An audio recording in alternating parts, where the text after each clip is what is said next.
Glória a Deus. Aleluia. Amém? Amém?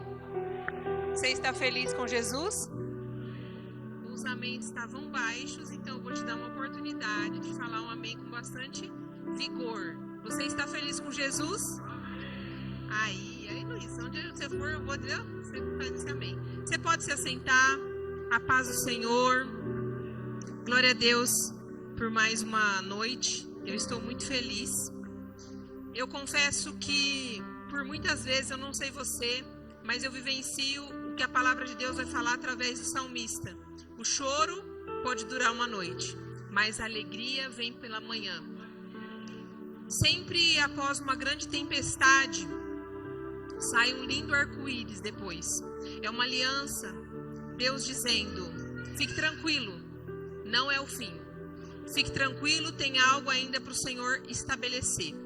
E eu confesso que quando eu tenho a sensação, né, dessa grande tempestade vem sobre a minha vida, alguns momentos desafiadores, e aquela vontade de você não sabe se você corre, se você se esconde, eu tenho a convicção, amanhã eu vou viver um dia muito bom. E eu creio que esse é o nosso dia, é o dia que nós vamos viver algo poderoso. Eu quero dar um recado especialmente para as mulheres. Eu estava super empolgada para falar, eu sei que o meu esposo vai falar depois, mas eu não poderia deixar de dar esse recado. Agora no dia 26 de abril, nós vamos fazer o nosso primeiro culto de mulheres. Ficou meio assim, será que essa é a hora do aleluia ou não? Então eu vou dar um start para vocês. No dia 26 de abril, nós vamos fazer o nosso primeiro culto de mulheres. É sobre isso. Toda a honra e toda a glória seja dada ao Senhor. O Senhor me deu esse tema no ano passado, no último culto, que eu não me lembro que mês que foi, que já estou perdida. Esse negócio de data não é comigo, mas eu acho que foi em outubro, setembro, algo assim. E o Senhor falou comigo a respeito de um alistamento. Você já entendeu que você está em guerra? Uma guerra espiritual, não é sobre pessoas. E o Senhor me deu esse tema, eu creio que vai ser um momento muito especial para as mulheres, vai ser num sábado, porque muitas mulheres falavam, de quarta-feira é isso, é aquilo, bom, sábado é o sábado. Acredito que vai ser mais fácil. Então você convide uma amiga, convide uma mulher. Nós estamos fazendo inscrição. Por que nós estamos fazendo inscrição? Porque a igreja comporta cerca de 150, 170 pessoas sentadas. Nós já temos algumas inscrições. Então você fala, não sei, estou perdida, não sei onde eu faço. Você procura uma irmã da igreja que está no grupo das mulheres, ela tem o link, você vai fazer a sua inscrição e você vai vir. Para quê? Para a gente ter uma ideia melhor de quantas pessoas nós vamos receber e que a gente possa receber com excelência, porque o céu tem padrão de excelência, amém? De última hora, meu Deus, uma amiga minha apareceu em casa, ela pode vir? Ela pode vir, não tem problema, mas a inscrição é para a gente se preparar e mensurar quantas mulheres vão vir, o que a gente precisa fazer para acomodar essas mulheres melhores, porque eu acredito que Deus vai estabelecer, como tem estabelecido, algo precioso, tá bom? Então, dia 26 de abril, você está convocada. Quem se alista recebe convocação. Vocês sabiam? Não é assim, eu fui lá, dei meu nome lá no exército e eu vou se eu quiser para a guerra. Não. Vocês já devem ter visto algumas mães que vão no quartel junto com seus filhos, né? Então meu filho, coitado, tão magrinho. Não, se tiver instalar uma guerra, ele vai ser convocado. Então você está convocada, convoque outras mulheres para estar conosco, amém? O Senhor colocou uma palavra no meu coração e eu estou muito feliz por ela. E eu queria que você olhasse para essa pessoa linda, cheirosa, maravilhosa, que está do seu lado. Olhou para ela? Diga assim: não podem tirar o teu nome da história. Bom, esse foi um ensaio. Ficou bom até, que vocês fizeram bem, mas só foi um ensaio, agora vocês vão fazer de verdade. A gente, no 3, vai estar gravando, tá bom? 1, 2, 3. Aleluia. Eu queria que você abrisse a sua Bíblia em 2 Samuel, capítulo 11. Nós vamos ler do 1 ao 17. Livro Segundo Samuel 11, do 1 ao 17. Aleluia. Semana passada eu não estava aqui. Já estou sabendo que o culto foi uma bênção. Glória a Deus por isso. Segundo Samuel, livro de 2 Samuel, capítulo 1, versículo 17. Quem encontrou diz encontrei. E vamos ler então. Na primavera, época que os reis saíam para a guerra, Davi enviou para a batalha Joabe com seus oficiais e todo o exército de Israel. E eles derrotaram os amonitas e cercaram Rabá. Mas Davi permaneceu em Jerusalém.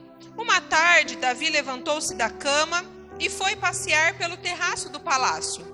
Do terraço, viu uma mulher muito bonita tomando banho e mandou alguém procurar saber quem era ela. Disseram-lhe: é Betseba, filha de Eliã e mulher de Urias, o hitita. Davi mandou que trouxessem e se deitou com ela, que havia acabado de se purificar da impureza da sua menstruação. Depois voltou para casa. A mulher engravidou e mandou um recado a Davi dizendo que estava grávida. Em face disso, Davi mandou esta mensagem a Joabe: envia-me Urias, o hitita. E Joabe o enviou. Quando Urias chegou, Davi perguntou-lhe como estavam Joabe, os soldados, e como estava indo a guerra. E ele disse: vá descansar um pouco em sua casa. Urias saiu do palácio e logo lhe foi mandado um presente da parte do rei.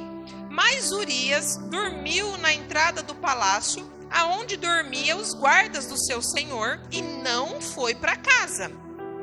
Quando informaram a Davi que Urias não tinha ido para casa, ele lhe perguntou: depois da viagem que você fez, por que não foi para casa? Urias respondeu: a arca e os homens de Israel e de Judá repousam em tendas. O meu senhor Joabe e os seus soldados estão acampados ao ar livre. Como poderia eu ir para casa para comer, beber e deitar com minha mulher? Juro por teu nome e por toda a vida que não farei uma coisa dessa. Então Davi lhe disse: fique aqui mais um dia. Amanhã eu mandarei de volta. Urias ficou em Jerusalém no dia seguinte. Davi o convidou para comer e beber e o embriagou. À tarde, porém, Urias saiu para dormir em uma esteira aonde os guardas do seu senhor dormiam e não foi para casa. De manhã, Davi enviou uma carta a Joabe por meio de Urias. Nela escreveu: ponha Urias na frente e deixa-o aonde o combate estiver mais violento, para que seja ferido e morra. Como Joabe tinha cercado a cidade, colocou Urias no lugar aonde já sabia que os inimigos eram mais fortes. Quando os homens da cidade saíram e lutaram contra Joabe, alguns dos oficiais da guarda de Davi morreram. E morreu também Urias, o hitita. Amém? Eu acredito que é um texto muito conhecido. As pessoas falam muito do adultério de Davi quando vão mensurar essa história. Mas eu quero falar de Urias. Por isso que eu disse, não podem tirar o seu nome da história. Urias significa o Senhor da luz. Eu quero falar de dois extremos, que são escolhas. Primeiro parênteses que eu quero abrir aqui. Quando você não faz uma escolha, você também está fazendo uma escolha. Todas as vezes que você se omite ou você se ausenta de fazer uma decisão, você já fez uma escolha. Qual é essa? Me omitir e me ausentar. Então existe um poder muito grande nas escolhas. Eu costumo dizer que eu não posso, você não pode, infelizmente, mudar o seu passado. Se nós tivéssemos esse poder, eu tenho certeza que nós voltaríamos para algumas escolhas equivocadas que nós fizemos e consertaríamos. Eu sei que se você pudesse voltar no seu passado, se tivesse esse poder de pegar uma borracha, algumas escolhas, algumas conexões, algumas alianças, você ia lá e apagava. Alguns momentos dolorosos que você vivenciou, você ia lá e apagava e reescrevia a sua história. Mas eu não posso fazer isso e você não pode. Você também não pode ter uma amnésia, vou esquecer tudo que eu escolhi, eu vou esquecer tudo. Não. E o que eu posso fazer? Uma certeza eu tenho, que as escolhas que eu faço hoje no meu presente, elas vão definir o meu futuro. Que as escolhas que eu fiz no meu passado estão definindo o meu presente. Então existe um poder muito grande nas escolhas. E eu quero pregar sobre dois extremos, que é a exposição e a honra. Eu não sei se você conhece o peso da exposição, mas eu quero falar deste homem, Urias. A primeira linha, as primeiras palavras, a primeira frase, quando vão iniciar a história de Urias, é um cenário de exposição, e a casa dele, além de ser exposta, está sendo exposta agora por uma capa de vergonha, por um cenário de vergonha. Eu já quero explicar. Você imagine alguém te apresentar para uma pessoa, ou alguém contar a sua história para alguém e disserem: ah, essa é a Juliana. Então, em 1900 e bola, quando ela nasceu, era uma vergonha para a família. Você imagine uma pessoa falar de você ou te apresentar para alguém, e as primeiras palavras que vão sair ao seu respeito é vergonha, é exposição, é mostrar a sua vulnerabilidade, outra vez a sua fraqueza, um rótulo dos seus fracassos. Foi isso que aconteceu com Urias. Quando vai se falar da casa de Urias, está falando de um homem que é o rei, que é Davi, que a primeira coisa que Davi peca, que ele não entende, e eu já quero que você compreenda, é discernir a sua estação. Se existe algo poderosíssimo, é você discernir o tempo que você está vivendo. Eu só posso dar uma resposta certa se eu entender aonde eu estou e que tempo eu estou vivendo. É por isso que nós temos uma sensação de que a maturidade que nós temos hoje, nós não cometeríamos os mesmos erros. Quem nunca disse assim: nossa, gente, se eu vivesse o que eu vivi no passado com a cabeça que eu tenho hoje, você não vai voltar no seu passado. E eu quero te dizer, para trazer um conforto para o seu coração, que a cabeça que você tem hoje é fruto das coisas que você viveu no seu passado e hoje você amadureceu. Porém, se você não discernir a sua estação, corre o risco de você tomar escolhas equivocadas, que foi o que aconteceu com Davi. A Bíblia, eu iniciei dizendo que na primavera, fala de uma estação. Naquele tempo, os reis iam para a guerra e ele não entendeu a estação que ele estava. Ele não fez uma escolha correta, ele não deu uma resposta correta para aquela estação. E quando nós não damos uma escolha correta, porque só a estação nos protege, nós vamos fazer escolhas equivocadas. Quando nós não entendemos aonde nós estamos inseridos, nós vamos ser levados a tomar medidas que vão sempre prejudicar alguém.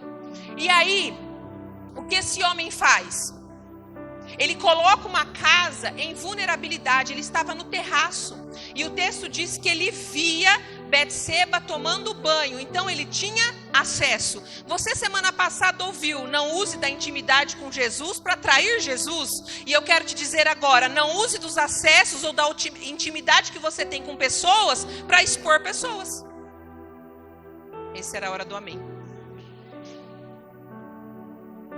Não use do acesso que você tem. Eu acesso a casa. Eu estou no terraço e eu tenho acesso. Não era todo mundo que tinha acesso à casa de Urias. E fala que a mulher estava tomando banho. Alguém aqui toma banho de porta aberta e todo mundo que passa na rua te vê? Que bom, ufa, estava até preocupada. Vai que alguém faz assim. Não, por quê? Porque banho fala de intimidade. Davi tinha acesso a uma intimidade. Davi tinha acesso. E aí sabe o que ele fez? Ele expôs essa casa à vergonha. Só porque ele tinha acesso. E trouxe a mulher daquele homem que estava em guerra. Guarda-se, estava em guerra. Eu falo sobre isso depois. A casa estava vulnerável, o homem não estava presente. E agora quem era para cuidar, o rei, expõe. Vou explicar o que é exposição, se você não entendeu. Você tem acesso à fraqueza. Você tem acesso como que é a geladeira. Talvez você tenha acesso como o marido trata os filhos. Talvez você tenha acesso à mulher que acorda descabelada. Você tem acesso a fraquezas, a conteúdos que outras pessoas não têm. Porque você está no terraço, você tem um acesso privilegiado. E aí o que você faz? Você faz o que o filho de Noé fez e o que Davi também fez. O que o filho de Noé fez? Noé ficou na arca muito tempo, as águas se baixam, ele sai com a sua família, a primeira coisa que ele faz, planta uma vinha. Engraçadinho esse Noé, né? E aí, no momento da colheita, o que ele faz? Vinho. E aí, no momento de beber, ele não tem limites. Ó, fica bêbado. Só que a Bíblia vai dizer, obrigado, Deus te abençoe. A Bíblia vai dizer que ele está dentro da tenda. Então ele bebeu, ele se embriagou, tirou a roupa, ficou nu dentro da tenda. O seu filho, o caçula, chamado Cã, caçula e imaturo, já está apontando o nível de imaturidade. Ele entra dentro da tenda. Aonde ele estava nu e pelado? Do lado de dentro. Então só Cã tinha acesso, não é todo mundo que tem acesso ao lado de dentro. Então do lado de dentro agora ele vai ver a nudez do pai dele. Ele vai conhecer a fraqueza do pai dele. É só os íntimos que conhecem a nossa fraqueza. São só os íntimos que conhecem as nossas debilidades. Talvez são só os íntimos que conhecem o seu passado, os seus erros, os seus fracassos. E Cã tem acesso a isso. Sabe o que ele faz? O nível de maturidade. Quer descobrir o nível de maturidade de uma pessoa? Veja o quanto ela expõe a fraqueza do outro. Sabe aquela pessoa que te manda um áudio? Deixa eu mandar o áudio que o fulano mandou, para você escutar o que ele falou. Imaturo. Sabe a pessoa que tira um print da conversa e manda? Aí só para você ver assim que a pessoa falou. Sabe o que ela fez comigo? Imaturo. Só está revelando o nível de maturidade. Todas as vezes que alguém chegar em você e falar, deixa eu te contar um negócio. Eu fui na casa da Thalita. Menina, você soubesse como que ela trata os filhos dela? Então a Thalita te deu um acesso, te deu o terraço. Você entrou, conheceu a nudez, a debilidade e falou, eu tive um acesso, eu vou usar do acesso que eu tenho para expor a fraqueza dela. Foi o que Cã fez. Ele sai da tenda, só ele viu o pai nu. Corre para os irmãos mais velhos. O pai tá pelado. Eu acho o máximo quando as pessoas têm maturidade. Sabe o que os irmãos mais velhos fizeram? Pegaram uma capa, sem olhar, entraram na tenda, cobriram o pai. Eles estavam dizendo assim, eu ainda entendo o poder da honra e eu sei muito bem o que acontece quando eu escolho a exposição. Maturidade. A pessoa madura, quando alguém vem, olha a nudez, fique tranquila, panos quentes, não é sobre mim. Sabe o que aconteceu? Noé no dia seguinte, porque a cachaça passa, no dia seguinte ele descobre que o filho viu ele nu, e ver ele nu tá tudo bem, demonstrar fraqueza, mas o problema foi ele sair da tenda, sair do acesso que ele tinha e ir contar para outras pessoas. Bom foi que contou para pessoas maduras, mas vamos imaginar que conta para uma galera imatura. E aí o pai dele diz, maldito seja Canaã. O pai dele libera uma palavra de maldição, não sobre Cã, mas sobre toda a linhagem e descendência dele. Só porque ele foi falar para os outros que dentro o pai estava nu. Olha o peso da recompensa da exposição. Mas pessoas maduras não expõem. Mas a imaturidade denuncia o seu nível de colocar outras pessoas em situação de vulnerabilidade. E aquele homem foi amaldiçoado. Mas quando eu vou para a história de Naamã, eu vejo uma menina dentro da casa de Naamã que conhece também, ela tem acesso à intimidade de Naamã. E o rei do lado de fora, com a sua armadura, ninguém conhecia a sua lepra, as suas fragilidades. Mas toda vez que ele chega na sua casa, que ele tira a sua armadura, tanto aquela menina quanto toda a família vão ver a lepra daquele homem. É o que acontece comigo e com você. Normalmente, quem fica com o teu mau humor? Quem está do lado de dentro. Normalmente, quem fica com as suas reclamações? Quem está do lado de dentro. Normalmente, quem vê o teu choro? Quem está do lado de dentro. Normalmente, quando você explode ou quando você implode, que não quer papo com ninguém, quem vê isso? Quem está do lado de dentro. Porque, infelizmente, nós temos uma cultura errada. mas nós damos tudo de melhor do lado de fora e do lado de dentro a gente vem e dá o que sobrou. E Naamã fazia isso. Do lado de dentro ele era um leproso. Mas aquela menina que não estava ali porque queria, mas que foi levada como escrava, ela podia se levantar e falar assim: deixa eu contar para vocês quem é o general que comanda esse exército. Não.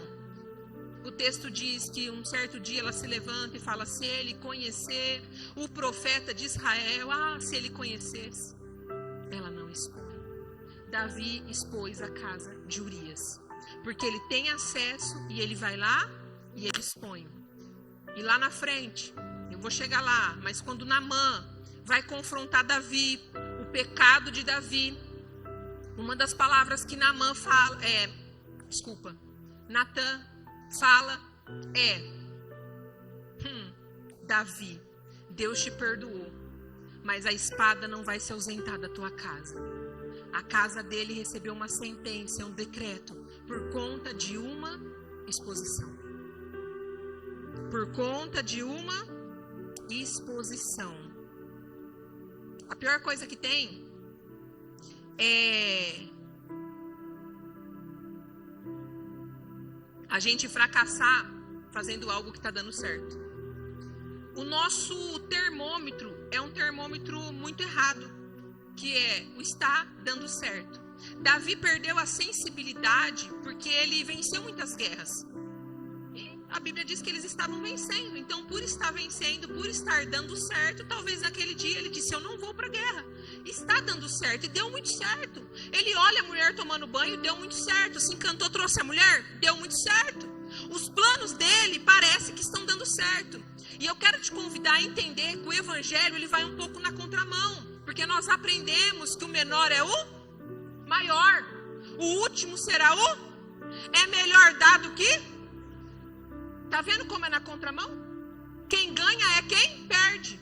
O fraco é que tá forte.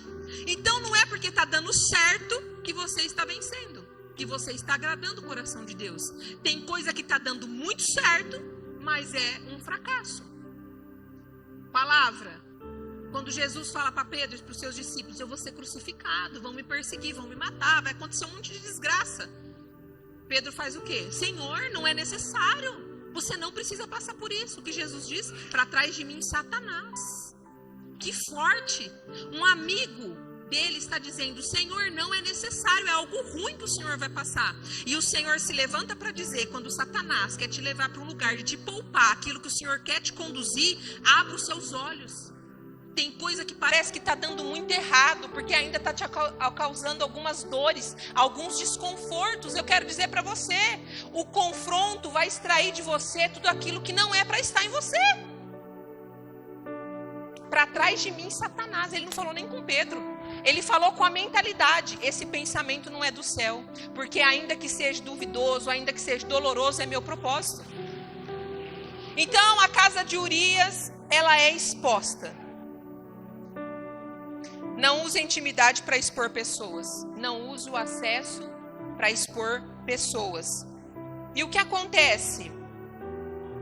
Não podem tirar o teu nome da história. Então, Davi se deita com Betseba, ela engravida. Davi fica desesperado. Olha como ele perdeu a sensibilidade. Ele perdeu o discernimento. Desespero. Quem aqui já fez alguma coisa com pressa? Apressado come? A pressa é inimiga da? Pois é o que o desespero faz. Tenta fazer as coisas com pressa. Você derruba, cai, não fica bom. Foi o que o homem fez. Ele entrou em desespero. E aí no desespero dele, ele tem algumas brilhantes ideias. Eu sempre digo isso. Cuidado com as suas brilhantes. Cuidado. Sara, por atrasar também a chegada do herdeiro, ela teve uma brilhante ideia. Pediu para Abraão se deitar com Agar. Cuidado. Ele não consulta a Deus. E o que ele faz? Ele começa a expor ainda mais Urias. Então ele tem essa brilhante ideia e ele faz: traz Urias. Trouxe Urias. Urias veio. Mas posso falar uma coisa para vocês. Existem pessoas que têm um nível de honra, que me impressiona. Existem pessoas que entendem o que é honra. Se você não entendeu, eu quero te dizer. Primeira coisa que para mim honra é uma oportunidade de fazer parte de uma história. É por isso que o nosso nome não vai estar em algumas histórias. Não vão poder tirar o nosso nome de algumas histórias. O nível de honra daquele homem mexe comigo. Honra é eu reconhecer o valor de alguém. Honra é reconhecer o valor de alguém ou o valor de algo. E eu reconhecer também, além do valor, a autoridade que esse alguém carrega. E como eu honro? Além de eu reconhecer, eu pago para que ela continue naquele lugar. Honra é eu entrar numa loja que o preço de algo para alguns é muito caro e eu não pedir desconto, eu falar, vale isso, fica com o troco, porque vale isso. Isso é honra. Honra é você olhar para alguém e falar, eu vou financiar, não estou falando de recurso financeiro não. O seu estilo de vida, o seu comportamento continua deixando a pessoa no lugar que você valoriza. É por isso que eu sempre falo para as pessoas fazem com você o que você permite. Se você não se honra, vão olhar para você, vão ver em valor você, que você mesmo colocou, e no final o seu discurso vai ser, ninguém me honra. Não! O seu comportamento é de desonra. Vão olhar e vão dar aquilo que você se posiciona para dar. Já existem algumas pessoas que não conseguem honrar nada e nem ninguém. Por quê? Não vê valor em nada e em ninguém. Por quê que as pessoas fazem isso? Porque primeiro a gente vê o outro como a gente se vê. Então o problema não está no outro, que não é honrado. Está em alguém que não consegue nem se próprio amar, se amar. O que a Bíblia diz? Amai o próximo como você ama a ti mesmo. Se você não se ama, você não vai amar ninguém. Se você não faria por você, você não faria por ninguém. Se você não se vê, você não vai ver no outro. Se você não se valoriza. Mas Urias tinha um nível a mais. Urias tinha um nível a mais. Eu quero te impulsionar com todas as forças que eu tenho. Que o Espírito Santo te conduza para entender que honra tem recompensa. Honra na fala, honra no comportamento. O que é honrar alguma coisa? É gastar tempo, energia e investir o seu recurso financeiro. Tem gente que atravessa. Eu conheço mulheres, vou falar de mulher. Atravessa a cidade. Mas por que você vai na cabeleireira X? Não, porque o que ela faz no meu cabelo, ela está falando assim, o valor que ela tem, eu tenho que atravessar a cidade. Quanto você? Eu pago, eu fico esperando, eu divido no cartão. Isso é uma pessoa que honra, é pessoa de desonra. Quanto vale? Tanto, R$100. Faz desconto?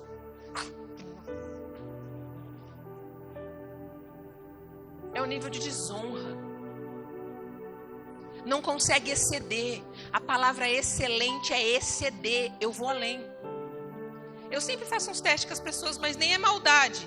E aí nós estávamos no bazar, veio uma senhora e ela achou que os produtos fossem R$5. E ela comprou 2 peças e me deu R$10. Aí ela falou assim, tá certo. Aí eu falei, não senhora, não tá certo, ficou R$6. E aí ela achou que era 10. Quando eu disse que era 6, eu falei assim, nossa, eu só tenho R$2 para te dar. Ela ia pagar 10 e estava tudo bem. Quando eu falei que valia 6, e eu disse, eu só tenho 2. Quer investir R$2 no projeto? Porque eu não tenho de troco para te dar. Hoje não, obrigado. Aí, a Juliana que habita em mim, eu amarrei ela, porque a minha vontade era falar, senhora, a senhora ia pagar 10. E estava tudo bem. Também a R$2. Falei, tudo bem. Aí nem sei o que a gente fez. Enfim, mas eu pensei, ai, se ela conhecesse o poder da honra. No mundo espiritual, gente, R$2. Mas só dela, eu não sou apegada nisso. Não, o que é R$2? Que fosse, não, eu quero honrar. Senta aqui no meu lugar, o que foi a cadeira que você quer? Sente aqui. O que foi uma carona? Ela vai receber alguém no portão. Bota a sua cabeça assim, oi. Entra, quer água? é servir, é honrar as pessoas. Eu conheço pessoas que falam assim para mim: pastora, saí da igreja. Saiu da igreja por quê? Você não vai acreditar? Conte. Fui no congresso de mulheres, coloquei minha Bíblia no lugar, fui no banheiro. Quando eu voltei tinha gente, você acredita que tinha gente sentada onde minha Bíblia estava? Foi, o que você fez? Fui embora na hora. Meu Deus do céu. E alecrim dourado que saiu do campo sem ser semeado. Não cantaram pra você essa música? Alecrim, não é, você não é alecrim dourado. Sentaram, meu Deus, sentaram no seu lugar, no meu lugar. Entendeu honra? Não. Mas Urias entendia. E aí o que aconteceu? Davi mandou chamar Urias. Urias chegou. Davi, como é que foi a guerra? Me conte tudo. Urias contou. Falou: cara, você está cansado, você está exausto. Vai para tua casa. Cuidado com as distrações. Cuidado do eu estou exausto e eu estou exausto. Eu já preguei sobre isso aqui uma vez. Cuidado com eu mereço. Depois da semana toda que eu tive, eu mereço. Depois de tudo que eu passei na vida, se eu te contar minha história, que esse ano faz 40 anos. Esse ano eu mereço. Cuidado. É assim que o inimigo trabalha. Aí você fala: eu mereço dormir. Agora eu mereço dormir de novo. Eu mereço. Daqui a pouquinho você está no mereço, eu vou chegar lá. Só que Urias, ele resistiu. Por quê? Porque ele honrava um propósito. E ele não vai para a casa dele. Ele dorme na frente. Ele dorme na frente do palácio. Davi continua desesperado. Chama ele. Por que você não foi para sua casa? Essa parte eu achei linda desse diálogo. Por que você não foi para sua casa? Você estava cansado. Olha o discurso do inimigo que expôs a casa dele. Você merece, cara. Por que você não foi para casa descansar? Acha? Por que você não fez isso? Você merece. Você viajou, a viagem foi longa. Você merecia. E aí Urias vai dizer assim: os meus amigos, eles estão dormindo ao ar livre. Sabe o que Urias estava dizendo? Eu sou soldado. E eu entendi a minha estação, nós estamos em guerra, e eu fui convocado, e eu fui alistado, eu sou soldado. Agora não é hora de eu ir para casa. Agora não é hora de eu abaixar a guarda. Sabe qual que é o nosso problema? É o eu mereço. Sabe o que é o nosso problema? A guerra não acabou, a gente já faz o quê? Se desarma. Esse é o nosso problema. É não identificar o cenário, não conhecer a estação. O texto iniciou dizendo: era primavera. Na primavera era um tempo de guerra. Sendo um tempo de guerra, o rei ia para a guerra com o seu exército. Só que o rei perdeu a visão. O rei colocou uma casa em exposição. Agora chama o homem dessa casa e fala: vem aqui. Entra no que eu estou pensando. Sabe o que as pessoas vão fazer com você? Na maioria das vezes, as pessoas andam em manada. Elas não vão querer ir para o abismo sozinha, ainda que estejam indo para um lugar errado. Vão falar: vem comigo, depois de tudo que você passou, você merece. Não vai. Urias resistiu. Ele disse: os meus amigos que entenderam a estação que estão, está todo mundo em guerra, eu não posso ir para minha casa agora. Outra coisa que a honra te dá é um espírito coletivo. Não caminhe só, porque sozinho você é presa fácil. Não caminhe só, você vai ficar vulnerável. E ele fala: se todo mundo está aqui, nessa hora ele não escutou a mãe dele: eu não sou todo mundo. Não, nessa hora ele falou: eu estou no coletivo, porque sobre honra, eu sou um homem que honra.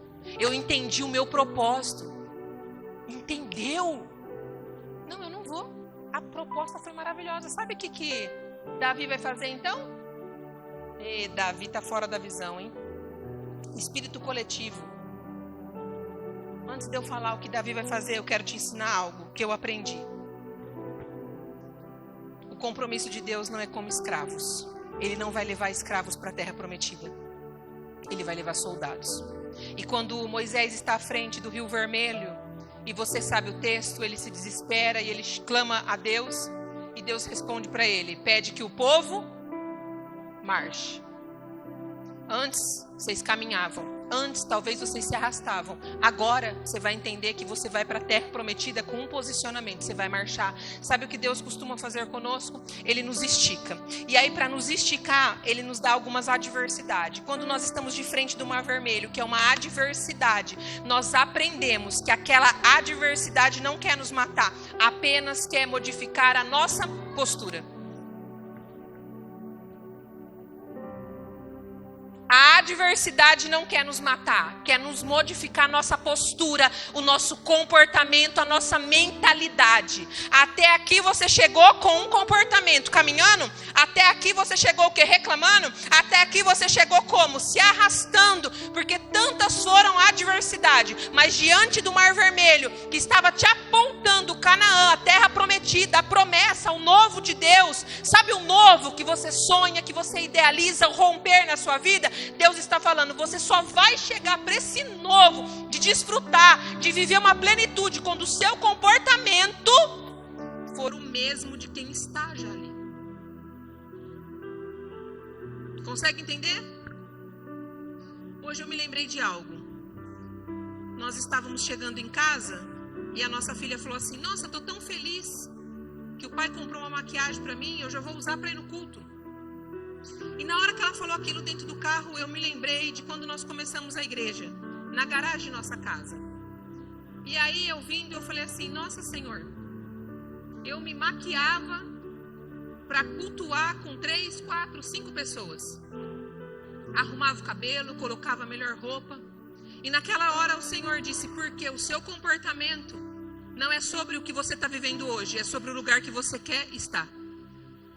Se eu pensasse assim, não, vou pôr pijama aqui, estou na garagem de casa, eu estaria me comportando como aquela estação que eu estava vivendo. Mas nós precisamos entender que o nosso comportamento precisa mudar se nós já entendemos a postura da promessa que Deus tem para nós. A nossa postura, o nosso comportamento tem que prenunciar ou anunciar a promessa. Quando eu chegar eu faço. Quando os clientes vierem eu faço. Quando chegar você não vai estar pronto. Quando me derem a oportunidade de falar em público, aí eu aprendo a falar em público. Quando eu for mãe, eu entendo sobre maternidade. Quando meu filho chegar na adolescência, aí eu vou ver como é que... Não faz isso, pelo amor de Deus. Quando chegar na adolescência, já tem que estar esperto, doutorado, tem que entender tudo sobre criação de filhos. Então, ele chama Urias resiste, e aí eu vou dizer mais uma coisa que aconteceu.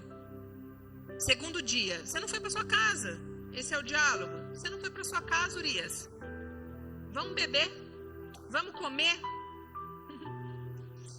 Vamos beber, vamos comer. Ai, meu Deus. Davi usa mais uma distração. Eu vou embriagar Urias e ele vai para a casa dele, vai ficar meio perdido. E aí, se você for ler sobre Noé, os dias de Noé, o povo comia, bebia, casava e se dava em casamento. O que o Senhor está dizendo? Distrações. O povo estava ali, não dá nada não. Nem sei que delícia, eu mereço, gente, como eu mereço. Descansar também, depois da guerra, de tudo que eu venci. Então eu mereço. Veio o dilúvio e todo mundo morreu. Só a família de Noé, que estava atento, estava dentro da arca. Vocês percebem que a estratégia não muda? O diabo não é criativo? Deus é criativo. Ele é tão criativo que ele disse, haja e ouve. O céu é lindo, a natureza é maravilhosa, você... Posso ouvir um amém? Você é maravilhoso? Amém, que susto. Mas o diabo não é criativo. A mesma estratégia, o povo bebia, comia, casava e se dava em casamento. Todo mundo distraído. Aqui é a mesma estratégia que Davi vai fazer. Com Urias, bebe, come, você merece, depois você vai para sua casa, você vai deitar com a sua esposa, daí você vai achar que o filho é, que coisa linda, vambora, que maravilha. Mas Urias, ele tinha um senso de honra, ele não foi. Ele até bebeu, ele até comeu, mas dormiu do lado de fora. E aí chega a parte mais dolorosa dessa história. E talvez você vivencia isso em algumas vezes. Nossa, eu fiz tudo certo. Sabe aquela assim, eu fiz tudo bonitinho, eu resisti. E ele resistiu. Veio a proposta, vai para sua casa. Não, espírito coletivo, eu não vou para minha casa, eu sou soldado, eu entendi, eu discerni a minha estação. Dei uma resposta positiva para o céu. 1-0 para o inferno. Ha! Segundo round. Vem lá, agora outra estratégia. Resistir. 2-0. Continua listado, entendi a minha estação, estou dando uma resposta positiva. E aí, para finalizar, o texto deveria dizer assim: e deu tudo certo, e eles viveram felizes para sempre. Não. Davi tinha perdido a visão, cometeu um erro, porque não discerniu a estação dele. Então agora ele vai chamar o comandante do exército. Olha a estratégia de Satanás. Sabe o que você vai fazer com Urias? Você vai levar Urias, você vai colocar ele na frente, na linha de frente. Você vai deixar ele sozinho. E coloca ele aonde o exército é mais forte, que é para ele ser ferido e morrer. E aí chega a notícia. Davi fala assim: eu quero que você me mande por escrito como é que foi. E aí eles começam contando uma história de uma mulher que eu gosto bastante, que matou o rei Abimeleque de cima da torre forte onde eles estavam escondidos. Mas eu quero explicar, porque mesmo assim o povo avançou, começou a falar das estratégias de guerra. E aí começou, e aí falou, e aconteceu isso. E o servo Urias, o hitita, morreu. Deixa eu abrir um parênteses gigante aqui. Morreu, aí você pensa, o cara fez tudo certo e ainda morre? Existem algumas áreas da sua vida que você não vai mais resistir. As distrações você resiste, porque você entendeu a sua estação. A conduta do adversário falando, descansa, não precisa ir não, pode baixar a guarda. Você resistiu. Mas agora, o que o texto está dizendo é que Urias morreu. Existem algumas coisas na sua vida que precisa morrer. Você não pode resistir mais. Existem algumas guerras que você vai enfrentar, que não é você guerreando contra o inimigo, é você guerreando contra você mesmo e os seus inimigos. Existem algumas guerras que são externas. Olha o que eu estou passando. Existem algumas guerras que são internas. Existem coisas que você precisa abandonar. É você, é guerra, pode morrer. Isso precisa morrer na minha vida. Sabe o que eu acho lindo? Que as mesmas pessoas que às vezes expõem a sua fraqueza vão ter que ouvir alguém voltando e dizer, lembra que eu disse para você que quando eu entrei na casa dele ou na casa dela tinha vício? Pois é, menino, você não sabe que parou? Morreu. Pois é, morreu. Lembra que eu disse para você que quando eu entrei na casa dele ou dela tinha problemas com os filhos? Agora eu volto para te contar para quem expôs, porque contam para Davi. Lembra que eu te falei? Então eu tenho para dizer para você. Mudou, a fala é outra. Os filhos estão rompendo em fé. Por quê? Porque algumas coisas vão precisar morrer.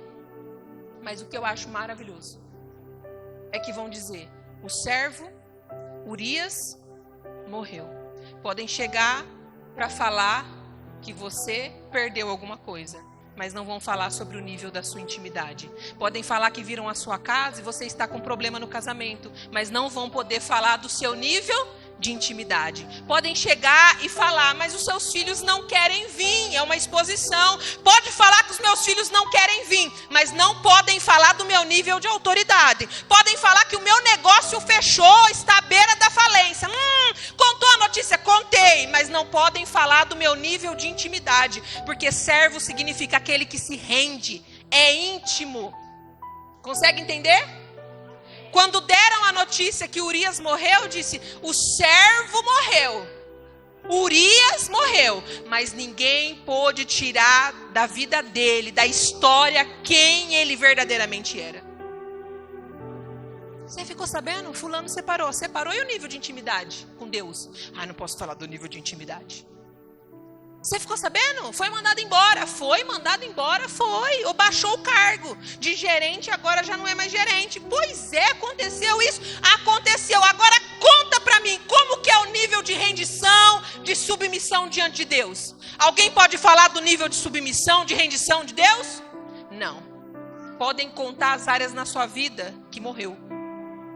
ou que está morrendo, mas não vão falar do seu nível de intimidade com Deus. Podia falar, Urias morreu. Não, o servo morreu. Não podem tirar o teu nome da história. Olha para essa pessoa que está do seu lado e fala assim, conta a história direitinho. Conta a história direitinho. Sabe aquelas histórias que parece que é pela metade? Conta a história direitinho. Sabe, nessa história, Davi fala assim, coloca Urias na frente. É o nível de exposição. Coloca na frente que é para ele morrer. Às vezes nós não discernimos a nossa estação. E a gente fica assim, Deus me dá, Deus me dá, Deus, ai Deus, se o Senhor me der, me dá agora. Senhor, eu estou pronto. Pedro fez a mesma coisa. Eles estavam na ceia. A Bíblia diz que aí começa uma discussão, uma breve discussão, porque Jesus fala assim, entre vocês tem alguém que vai me trair. Aí eles começam a perguntar para o outro, né? Ai, quem será que é? Quem será? Eu não sou. Aí Davi se levanta e fala assim, Pedro. Ele já vai logo em Pedro. Pedro, o diabo pediu para te peneirar. E eu não deixei. Então, quando você se converter, você cuida das minhas ovelhas, cuida dos seus irmãos, cuida dos discípulos, você faz alguma coisa. E aí no versículo abaixo, Pedro vai dizer, Senhor, eu tô pronto. Pode ler lá depois. Eu tô pronto. Aonde você for, eu não te nego. Sou eu que não te nego. Gente, Jesus tinha falado um versículo acima. Pedro, deixa eu falar um negócio pra você. Eu tô te poupando. Você não ia resistir. Ele falou, né? Eu? O João, quem sabe? Mas eu? O João, não sei. O Tomé, mas eu tô pronto. Você conhece a história. Estava tão pronto que negou 3 vezes. Às vezes, Deus está nos guardando. Davi não estava atento. A liderança dele estava comprometida e ele coloca Urias à frente. Então, para de brigar por algumas questões que Deus ainda não te estabeleceu na sua vida, porque Ele está falando para você quando você estiver pronto. Porque em frente à batalha é um lugar que você precisa ter uma envergadura maior. Consegue entender? Aleluia! Urias morreu, mas tem morte que está nos apontando o nível de honra. Essa era a hora do aleluia. Tem mortes que estão apontando, prenunciando o nível de honra. Eu sempre fico pensando em Jesus. Jesus morreu. Na sexta-feira, ele morreu. E o que acontece? Acontece uma reunião no inferno. Você não sabe, mas com certeza aconteceu. E eles começam a festejar. Sexta-feira, Jesus morreu. Sábado, festa, dia inteiro, noite inteira. Domingo de manhã, alguém acabou com a festa. Eles lá, tudo distraído. Chegou um deles e falou assim, tem uma notícia para dar para vocês. O que foi? O sepulcro está vazio. Roubaram o corpo. Roubaram nada. Ele ressuscitou. A morte estava prenunciando a honra. Não podem tirar o teu nome da história. Não vão poder tirar o teu nome da história. Enquanto Davi escolheu expor uma casa à vergonha, a recompensa dele foi que a família dele iria alcançar a espada. Enquanto Urias foi protetor de um propósito, honrou aquilo que Deus confiou sobre a vida dele, discerniu a estação que ele estava, ele foi honrado. E eu quero provar para você e quero te convidar todos os dias da sua vida a ler o Antigo Testamento, porque o Antigo Testamento é uma sombra do Novo Testamento. O que acontece aqui? Davi engravida Betseba, fica desesperado, tenta de todo jeito solucionar esse problema, não soluciona, mas o homem acaba morrendo. Urias, o marido de Betseba, morre. E olha onde parece o final da história. O rei se casa com Betseba. Meu Deus, casou.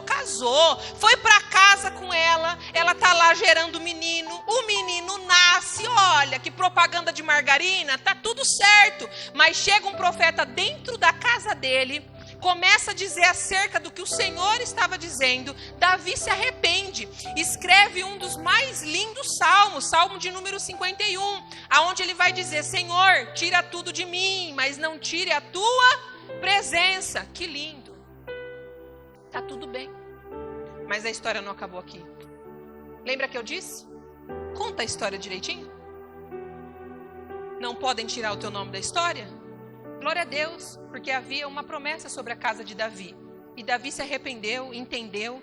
O menino que gerou primeiramente ali fruto da relação dele com Betseba através do adultério, morreu. Mas aí lá na frente, a vida continua. Davi, volta para a rota, entendeu que na primavera era tempo de guerra, faz bonitinho. Beleza, e Urias?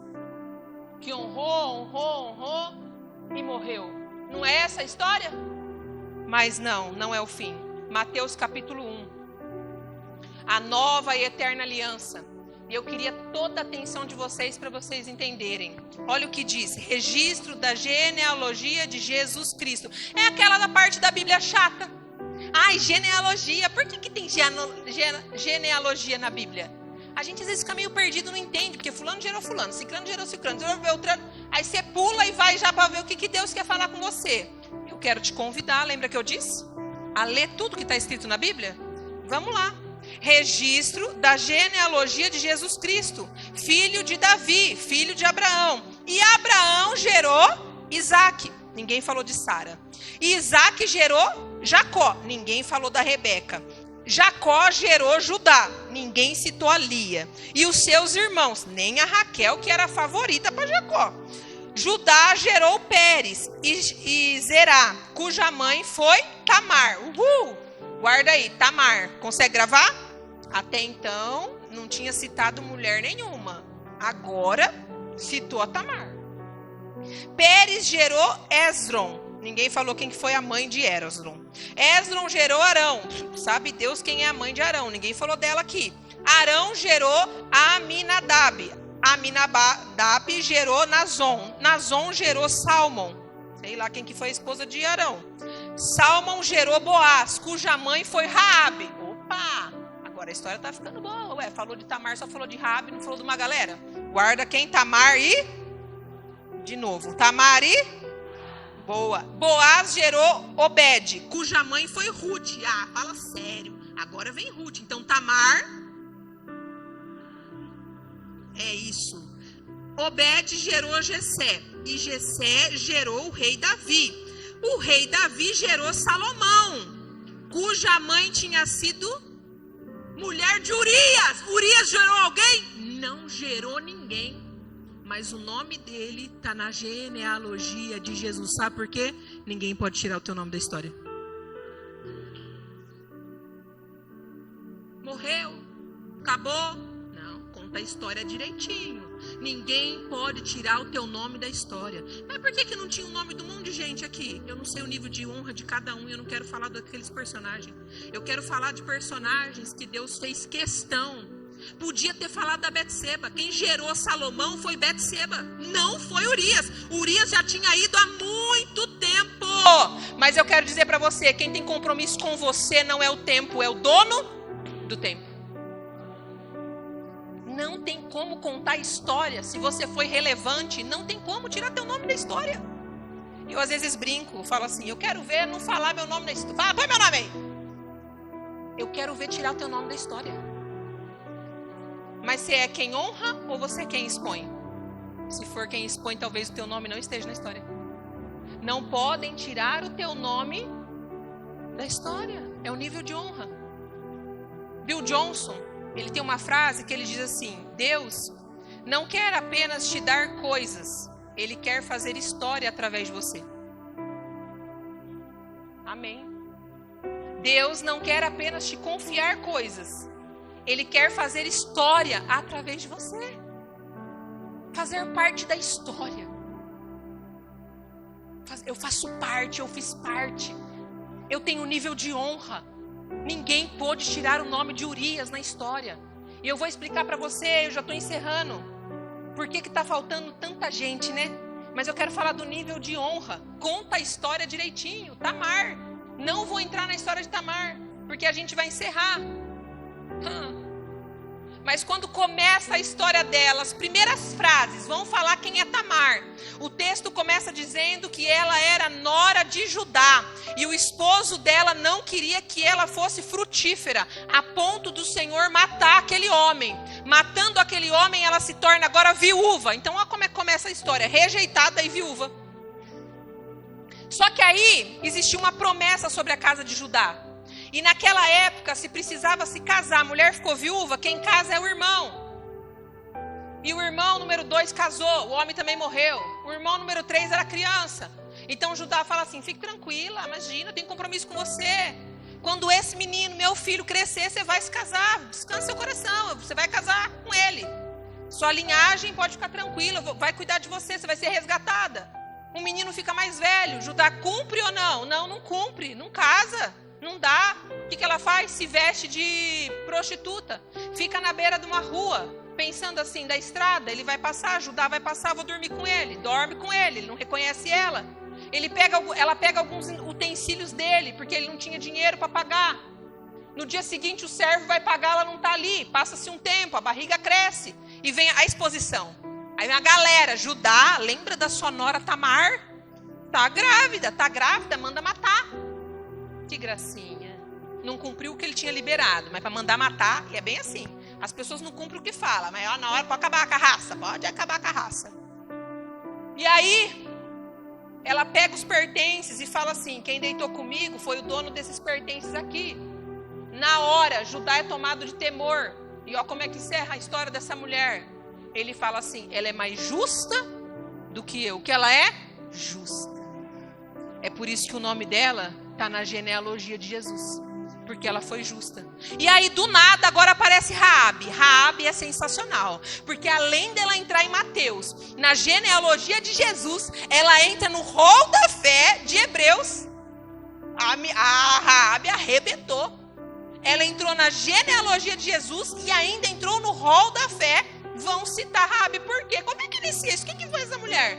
E aí quando vão falar quem foi Raabe, dizem assim, e aí os espias ficaram na casa da prostituta Raabe. É bem assim, é rótulo mesmo. É a sociedade, né? Não tem preguiça, não. Já em letras maiúsculas. A prostituta Raabe.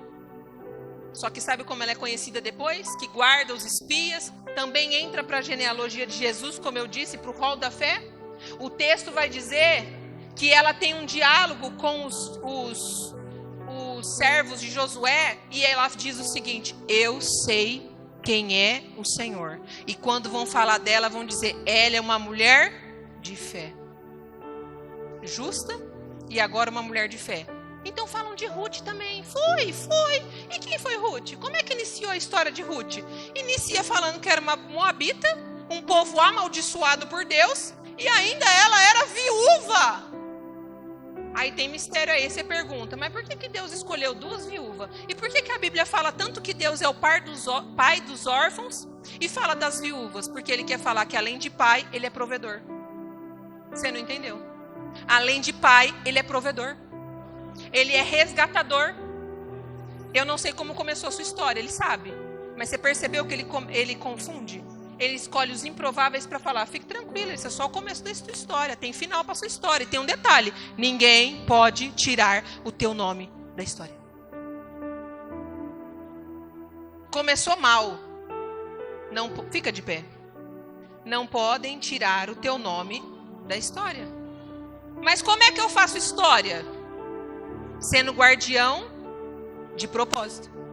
Querendo fazer parte de uma história. Qual era o propósito de Tamar?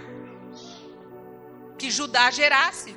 Porque Davi viria da linhagem de Judá e Jesus viria da tribo de Judá. Raabe também entrou para a genealogia porque protege um propósito. Guarda os espias na sua casa quando vão invadir Jericó. Por que Ruth entrou? Pela lealdade. Porque ela fala para a sogra dela, eu vou repousar. O teu Deus é o meu Deus, o teu povo é o meu povo. E aonde você foi sepultada, eu quero ser sepultada do lado. Lealdade. Você só vai fazer história se você for justo, tiver fé e for leal.